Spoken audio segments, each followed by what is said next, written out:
Bom dia. Isaías capítulo 7. Livro de Isaías capítulo 7. Advertência contra Israel, né?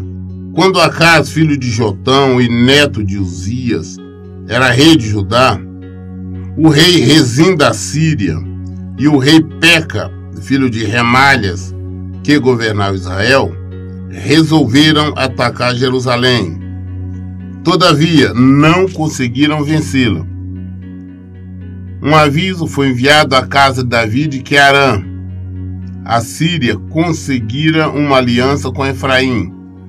Essa notícia fez com que os corações de Acaz e de todo o seu povo se agitassem, como as árvores da floresta agitam-se com vento forte. Então disse Deus a Isaías: sai e parte ao encontro de Acaz, tu juntamente com teu filho Sear-Jazub, que significa uns poucos voltarão, encontrá-lo-ás no fim do aqueduto do açude superior, na estrada que vai para o campo do lavadeiro. Então tu lhes dirás: toma tuas precauções, mas conserva a calma, e não tenha medo, nem vacile o teu coração, por causa do furor destes restos de lenha fumegantes, Rezim, a Síria, e o filho de Remalhas. Porquanto a Síria, Efraim e o filho de Remalha têm tramado a tua ruína, declarando: subamos contra Judá e provoquemos a cisão e a divisão em seu seio. Em nosso benefício, estabeleçamos como rei sobre ele e o filho de Tabel. Entretanto, assim diz Deus, o Senhor: eis que isto não ocorrerá, nem virá a acontecer.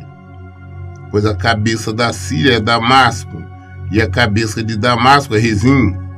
Em 65 anos, Efraim ficará muito devastado para ser um povo. A cabeça de Efraim é Samaria, e a cabeça de Samaria é o filho de Remaias. Se não credes, não vos mantereis firmes.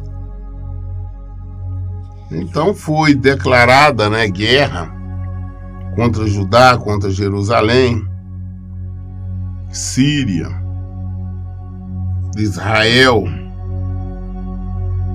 ou seja, 3 reis se uniram para combater Judá. E eles ficaram sabendo, então ficaram temerosos, com medo, estavam morrendo de medo, pelo que a Bíblia nos fala. E então Deus fala com Isaías, fala: olha, pega o seu filho, vai ao encontro do rei Acaz, que ele está ali lá perto do lavadeiro, naquele caminho. Você está dando a direção exata onde que encontraria o rei. Fala: olha, fala com ele para não temer, que isso não vai acontecer. Eles tramaram, os 3 reis estão tramando destruir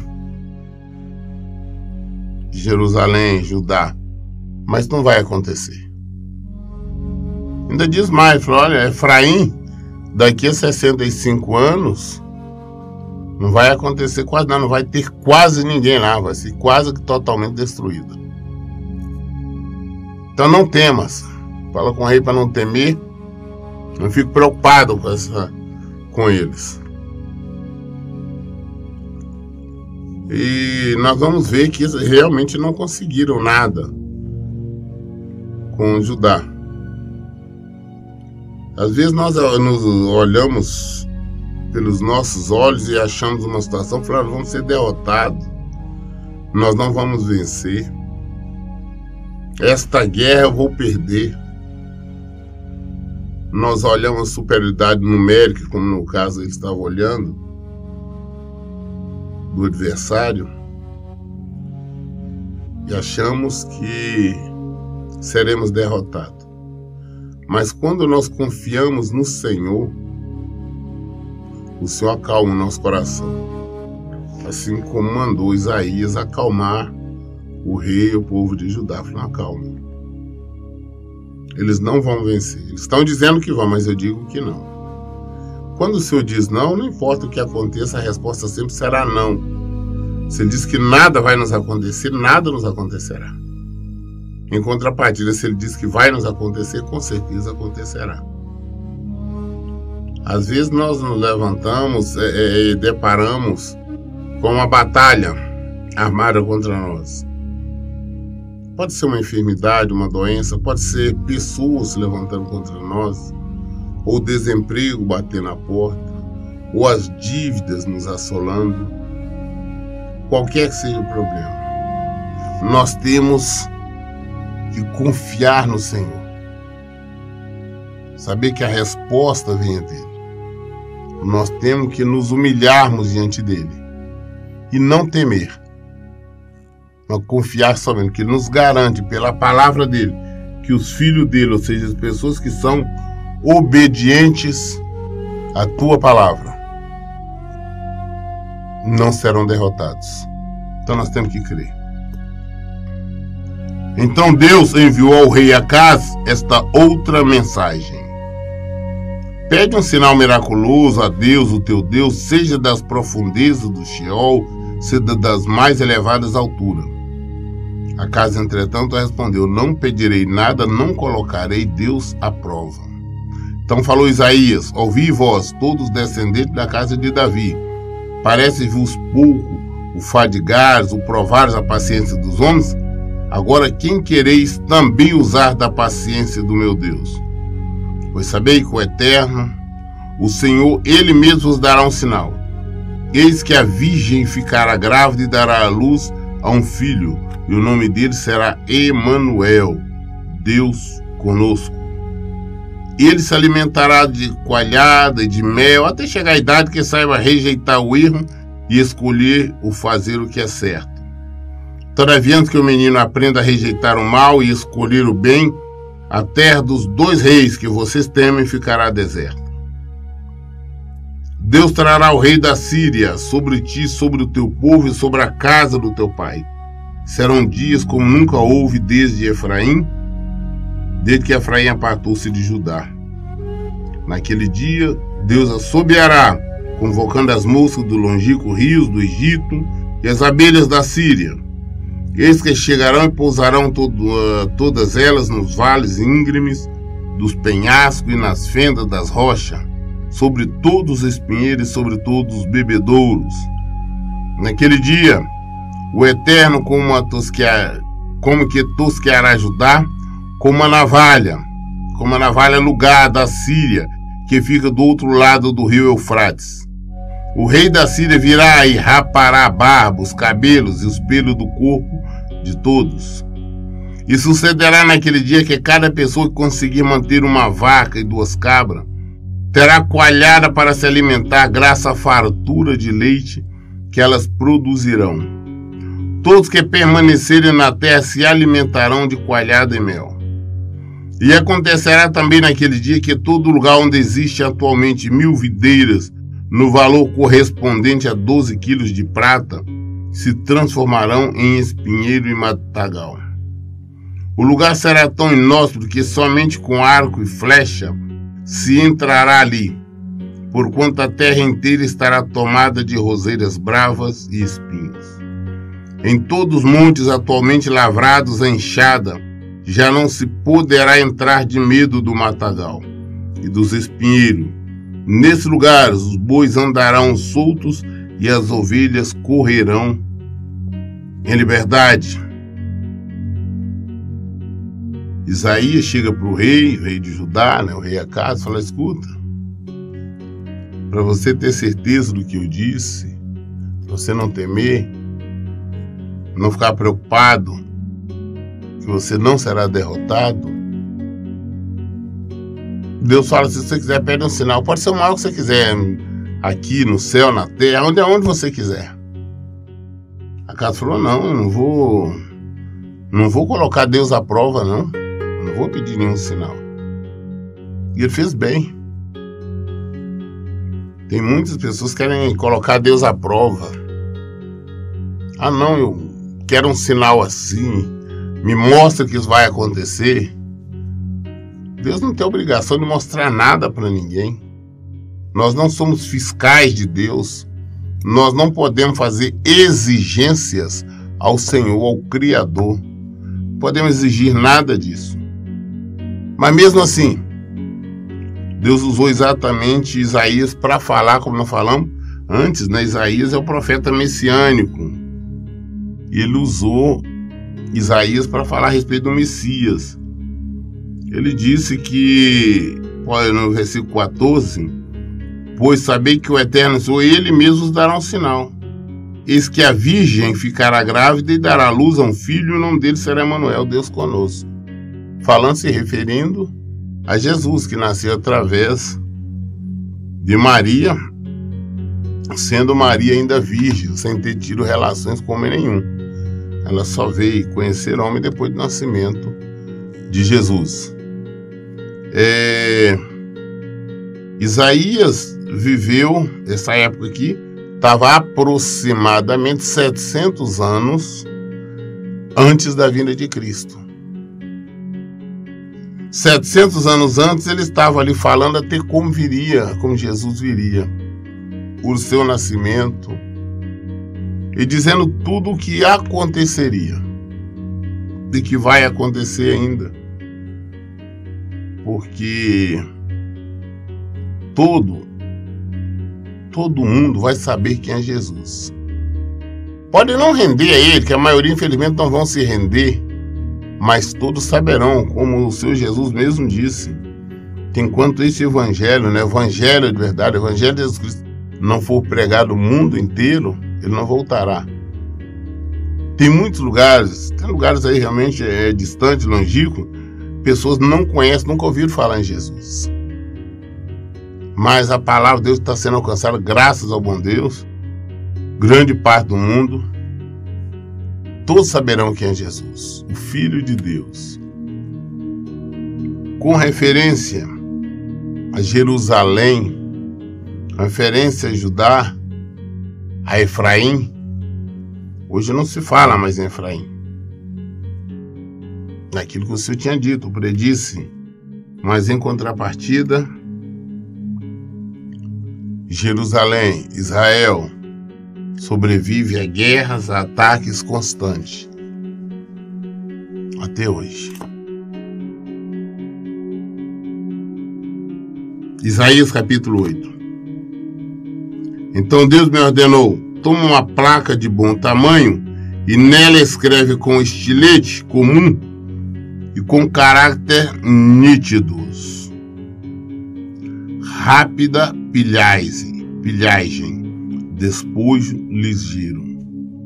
E toma como testemunha digna de fé o sacerdote Urias e Zacarias, filho de Jeberequias, como testemunha de plena confiança. Então deitei-me com a profetisa, ela engravidou e deu à luz um filho. E Deus me ordenou, põe-lhe o nome de Maé Shalal Hasbaz, que quer dizer exatamente isso, rápida pilhagem, despojo ligeiro. Porquanto antes que o menino aprenda a dizer Abba, papai, ou Ima, mamãe, os tesouros de Damasco e as riquezas de Samaria serão tomadas pelo rei da Síria. Então Deus tornou a falar-me, visto que este povo rejeitou as águas de Siloé, que correm mansamente, e se alegrou com Rezim e com o filho de Remalhas, o Eterno está trazendo contra eles as impetuosas e devastadoras águas do rio Eufrates, a saber, o rei da Síria com todo o seu exército. Ele subirá sobre todos os leitos e transbordará por todas as ribancheiras, e chegará a Judá, inundando até o pescoço, e a extensão das suas margens encherá de largura da tua terra, ó Emanuel. Deus mandou então que o profeta Isaías escrevesse um nome, um quadro com estilete ali no quadro, Rápida Pilhais, depois nojeiro. Depois mandou ele deitar com sua esposa. Ele deitou, ele teve relações com sua esposa, ela se engravidou. E Deus determinou que ele colocasse então o nome, aquele nome de despojo ligeiro, Rápida Pilhais, despojo ligeiro no filho. Mostrando que Damasco, ou seja, a Síria, né, iria invadir Israel, na Samaria, que era a capital de Samaria. Quando nós estamos falando em Israel e Judá, né, naquela época era dividido o reino do norte e reino do sul. Israel combatia contra Judá. Falou, olha, não vai acontecer nada. Mas o próprio Senhor falou que a Síria ia invadir aquela que era hoje, eles eram unidos. A Síria ia pilhar, ia tomar tudo ali. E depois também iam atacar a Judá. Então Deus mostrou, Deus falou tudo que ia acontecer. Às vezes tem muita linguagem que nós achamos difícil, porque como naquela época a força que se via era nos animais, eram bois, cavalo e esse tipo de coisa, então Deus, para falar com seu povo através do profeta, falava daqueles que eles conheciam, daqueles que eles viam. Então simbolizava a força. Vão vir, por exemplo, uma boiada, mostrando a força de uma boiada. Quando uma boiada se arrebenta, a coisa é terrível, está atropelando tudo. Então está falando que simbolizando os guerreiros, os inimigos adentrando a cidade. Quando está falando do mar, das águas do mar entrando, invadindo a cidade, está falando exatamente de pessoas, dos guerrilheiros, dos adversários também invadindo. Então falava-se, atrás de um lugar cifrado, tudo aquilo que o povo tinha conhecimento e via. Porque se fosse falar de outras coisas mais, eles não entenderiam o recado da mensagem do Senhor. Ó povos, sabei-o, espantai-vos, prestai atenção todos os confins da terra. Continueis a praticar o mal, ó nações, e serei todos destruídos. Por mais que vos preparei para a guerra, havei de ficar terrificado. Cingi-vos e sereis despedaçados. Por mais plano que façais, eles serão todos frustrados. Por mais que pronuncie a vossa decisão, ela não subsistirá, porquanto Deus está conosco. Se nós continuarmos fazendo o que é errado, nós podemos ter promessa de Deus em nossas vidas. Elas não vão se realizar, elas não vão se concretizar, não vão acontecer, porque nós estamos agindo como inimigos, agindo como adversário de Deus. Então Isaías, usado pelo Senhor, falou, não, continuar fazendo mal, continuar errando, continuar em rebelião contra os planos de Deus, vocês vão ser prejudicados. Ele falou para aquela época para o povo, e com a palavra de Deus continua falando com nós até hoje. Na verdade, Deus, o Senhor falou comigo com mão forte e veemência, advertindo-me a não seguir o caminho deste povo mau, e ordenou. Deus falando com Isaías, falando, não segue o mesmo caminho deles, não. Faça diferente. E ordenou ainda, não chamareis revolução ou tratado tudo que este povo chama revolução ou tratado. Não participarei dos seus receios e temores, nem perdereis a esperança. Falou, você não tem que ir, não envolva, não participe dessas coisas junto com este povo mau, com esse povo desobediente. Não participe dessa revolução. Não participe de nada disso, não, porque o povo é um povo desobediente, é um povo que está se rebelando. É interessante, esse fato me lembra que eu vejo constantemente pessoas que se dizem evangélicas, que se dizem crentes, participando de greve. Ah, não, vamos parar tudo. Participando de pequenas revoluções, se rebelando contra as autoridades superiores. A Bíblia fala que todas as autoridades são constituídas por Deus. Nós temos que aprender a compreender mais a palavra de Deus. Deus falou com Isaías, você não participa disso não. Não envolva com esse povo e também não tenha medo de nada. Não precisa temer. E não participe com ele. O que você tem que fazer é adorar a Deus. Ele diz aqui no versículo 13: a Deus, o seu Todo-Poderoso, é que devereis santificar e adorar. Ele é que deve ser amado com reverência por todos vós. A ele temei com tremor. A Deus nós temos que temer com tremor. A Deus nós temos que ter medo.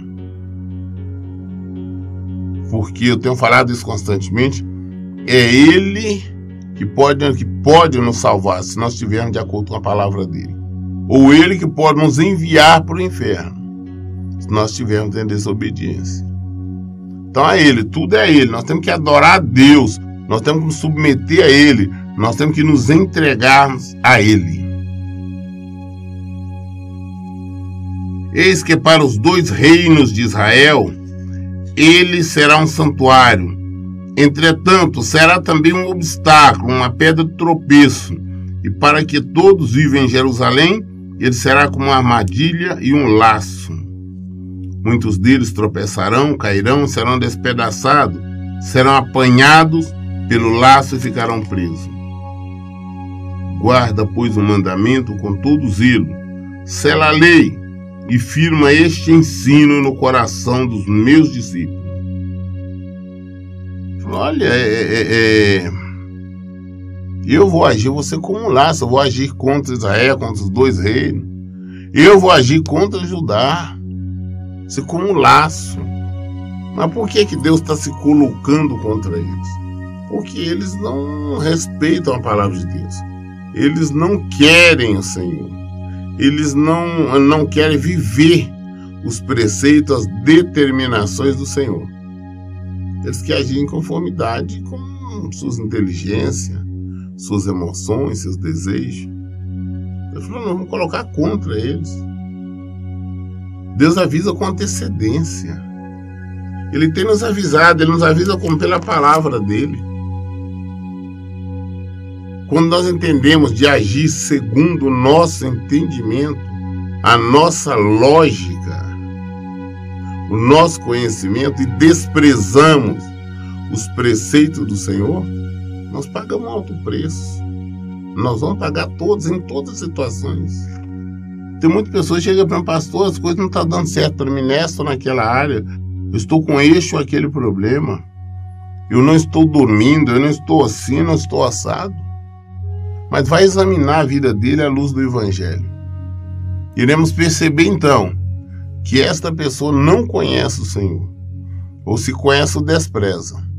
Ele não tem temor e tremor do Senhor. Ele não o adora como se o que é que nós devemos, que nós o adoremos. Nós não nos santificamos como deveríamos santificar. Santificar é abandonar todo erro, todo pecado, toda prática errada.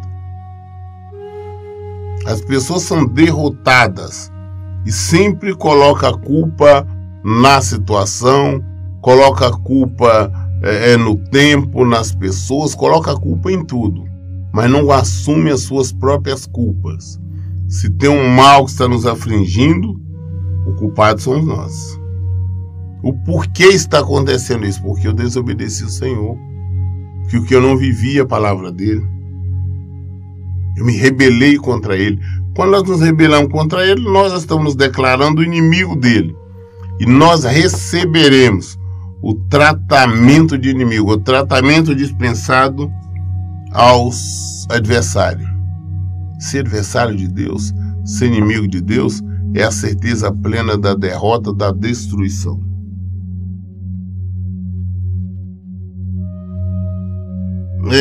Muitos deles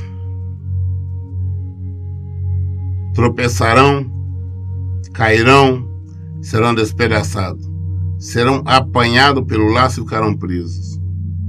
Guarda, pois, o mandamento com todo zelo, sela a lei e firma este ensino no coração dos meus discípulos. Aguardo a Deus que agora esconda sua face da descendência da casa de Jacó. Nele deposito a minha esperança. Isaías falou, não, eu deposito a minha confiança em Deus.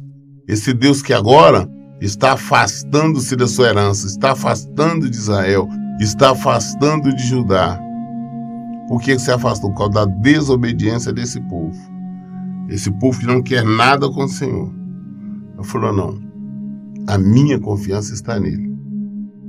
Mas eu sei que Deus já entregou Israel, já entregou Judá na mão do adversário. Nós temos, independente da situação, independente das pessoas, parentes, amigos, familiares, colegas, quem quer que seja, apoiar, concordar com o Senhor. Nós temos que concordar, nós temos que nos esconder nele. Deus fala, aquele que habita no esconderijo do Altíssimo, a sombra do Onipotente descansará. Aquele que habita na palavra, aquele que habita no Evangelho, aquele que vive no Evangelho, tem a proteção, tem o cuidado de Deus. Eis que eu e os filhos que Deus me deu, nos tornamos em Israel símbolos e prodígio da parte do Senhor dos Exércitos, que habita no Monte Sião.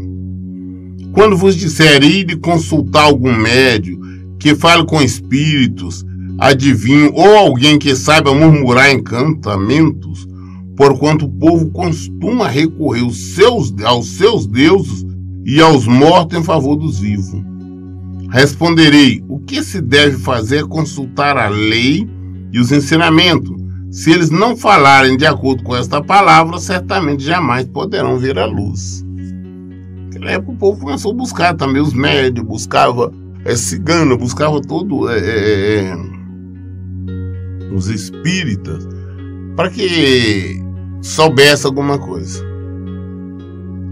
Consulta mortos, né? Tem muita gente que até hoje consulta morto. Não, fulano morreu, virou santo. Santo não sei das quantas. Quem foi santo ou a santa tal? Foi uma pessoa que viveu tanto tempo, ele fez caridade, ele fazia isso. Como é que nós podemos consultar os mortos em prol dos vivos? Não tem condições, não tem como. Hoje o povo ainda costuma ficar consultando, mas o que nós temos que fazer é o que ele diz aqui, o Senhor. Vamos consultar a palavra de Deus. Querendo saber o que Deus tem para nós, está aqui. Vamos ler aqui no Novo Testamento, ele fala tudo, exatamente o que nós temos que fazer, como temos que viver e praticar. Ele nos manda.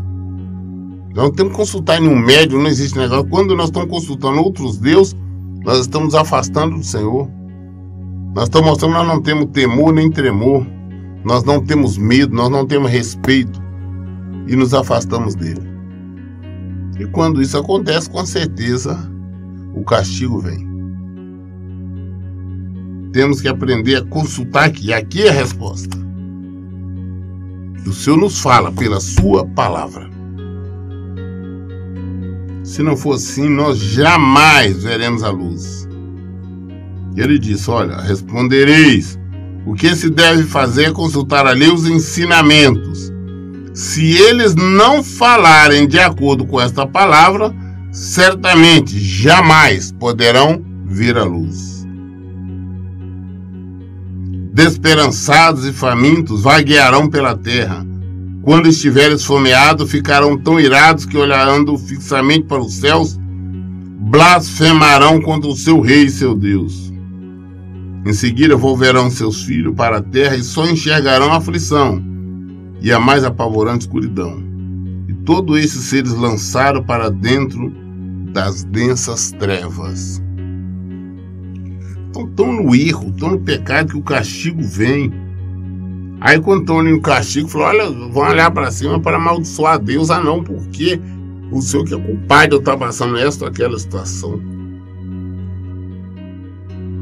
Nós temos que aprender a culpar nós mesmos. Eu vejo quantas pessoas, principalmente quando é caso de morte, morre algum ente querido, alguma coisa, eu ouvi pessoas falar, não, Deus, por que o Senhor tirou a vida? Por que o Senhor permitiu? Ou porque o Senhor permitiu, deixou que isto ou aquilo acontecesse. As pessoas se revoltam contra Deus, culpam a Deus, mas não examinam suas vidas, não sabem que o erro é deles, eles que estão errando, eles que estão desrespeitando o Senhor. E Deus só faz aquilo que está na palavra dele. Temos que nos examinar, não é tentar transferir a culpa ou culpar Deus pelos nossos erros. Se o castigo vem sobre nós, o culpado somos nós, por desrespeitarmos, por não temer, por não tremer, por não adorar o Senhor, por desrespeitar a vontade dele. Nós queremos adorar, não queremos adorar junto com santo, com padroeiro, com qualquer outros deuses. Isso aí não está junto com o Senhor. Isso aí está longe dele. Nós concluímos hoje a leitura do capítulo 8.